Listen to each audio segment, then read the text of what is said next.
Dan Beaver joins us. Hey, Dan, how are you? I'm doing great. I'm into my second pot of coffee, and the afternoon's looking pretty good. All Well, right. good for you. Hey, we just heard from Carl Edwards, and I'm sure you heard Charlie and I say that, or at least Charlie did, that that's the old Carl Edwards. Is there enough of the old Carl Edwards back for you to start picking him on the Cup side again? No, Okay. not yet. Uh, he's a great 2-mile track driver, Yeah. but he's been sliding down the grid the last couple of years. I think his first 22 races on 2-mile tracks, he finished outside the top 10 only twice. And in his last 8 starts, he's finished outside the top 10 5 times. So I think he'll do the best he can. I don't think he's going to be a horrible value, but he wouldn't be. I don't think he's going to challenge for the win. I think a top 10 is an easy goal for him, but challenging for the victory is going to be a stretch. We are talking to Dan Beaver, who was a fantasy racing guru expert for NASCAR.com and YahooSports.com, and you can follow Dan on Twitter if you probably already are, but he's at Fantasy Race.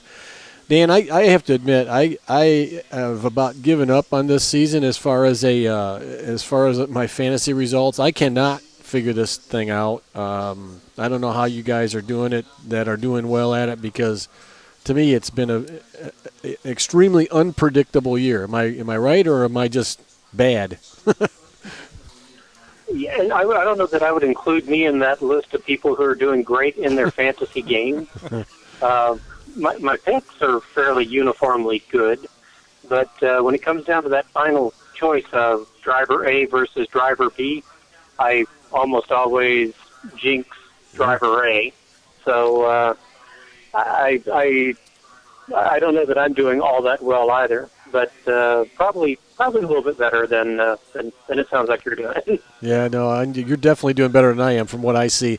Although I would think that going to Michigan should be, again, this is coming from somebody who sucks, one of the more predictable tracks. Am I right or wrong there? It should be. Yeah. But I think you're wrong. We had His Thank you. streak, Thank you. continues, Dan. With that, I'm going to go home. Thanks for playing.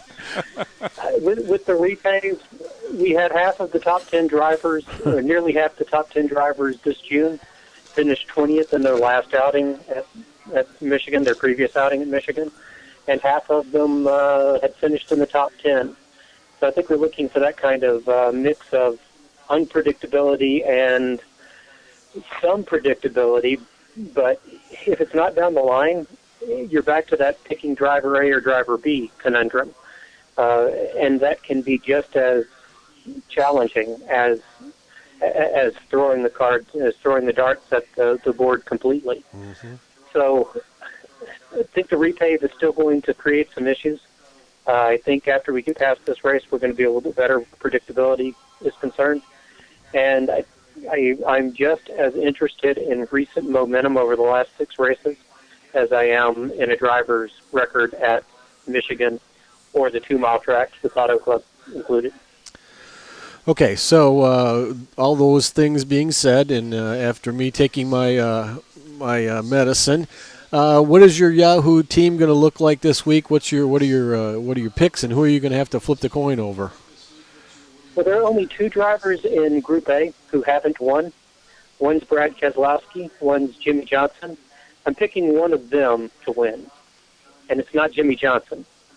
Brad Keselowski has only one top 10 at Michigan, but he enters the weekend with an incredible streak of top 10s in the last 6 races. So he's the driver that I think has the right attitude. He's going to be able to roll the dice at the end, has nothing to lose. All he cares about right at the moment is victory, and it's not going to hurt him when we get closer to the chase. I think Jimmy Johnson will be a good pick, but Brad Keselowski is my pick in Group A, and probably my pick overall to win. In Group B, Clint Boyer is right up there. He's the only.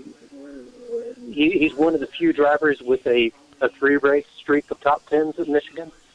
He finished 8th in both races last year, 7th this June, and was 13th 2 years ago in this race. So he's also got some momentum on his side. Wasn't expected to run well at Watkins Glen. He didn't even think he was going to run well at Watkins Glen. And since he got over that hurdle, I think he's going to be another one of those solid picks and going to coast into the chase. Probably struggle once he gets there, but I think he's going to have a good 4-week run, getting those final races knocked off the board. He's also he tends to do really well at this stage of the season and into the first part of the chase. So if you're looking for a driver to place and hold in some games, Boyer fits that niche pretty good. My second driver, not really sure yet.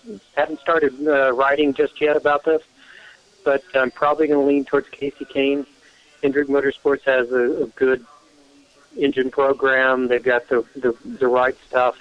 All the drivers are hitting on all 8 cylinders. And Earnhardt's victory in June, I think, gives them a good overall starting. They're going to roll off the hauler fast.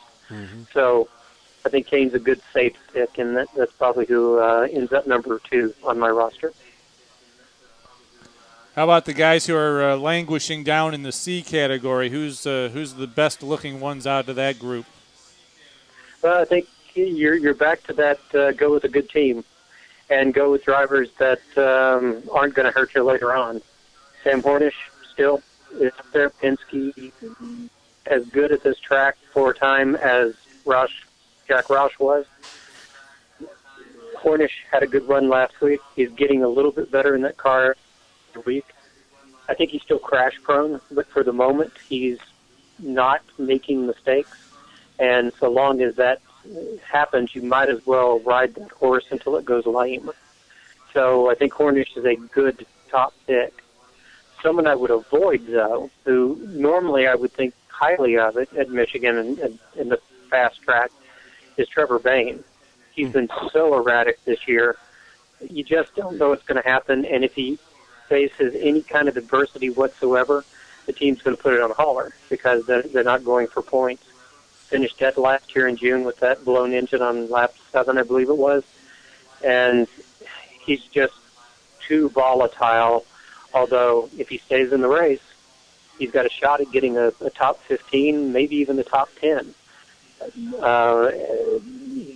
One thing that people are going to want to look for is if I change my mind and put him on my roster, get rid of him, because that guarantees he's going to blow an engine sometime during the day.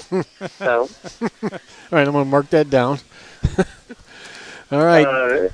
On paper, he should be good, but he's been so erratic that Bayne would be one of those drivers that I would avoid. Okay, well, he is, again, Dan, thanks very much for your time this week. He is Dan Beaver, fantasy racing expert for NASCAR.com and YahooSports.com. You can read Dan's fantasy preview at NASCAR.com. Usually comes out on either late Wednesday night or early Thursday. It's usually when I catch it. Dan, thanks again for your time this week. We'll talk to you in a couple weeks, and you are kicking my tail this year, so congratulations on that. Well, I enjoy doing this and enjoy kicking your tail as well. So. Well, we enjoy having you on, too. Thanks a lot, man. We'll talk to you in a couple weeks. He's Dan Beaver. Follow him on Twitter at Fantasy Race, and we'll put this highlight of this interview up on YouTube and on the Ustream highlights page tomorrow, too.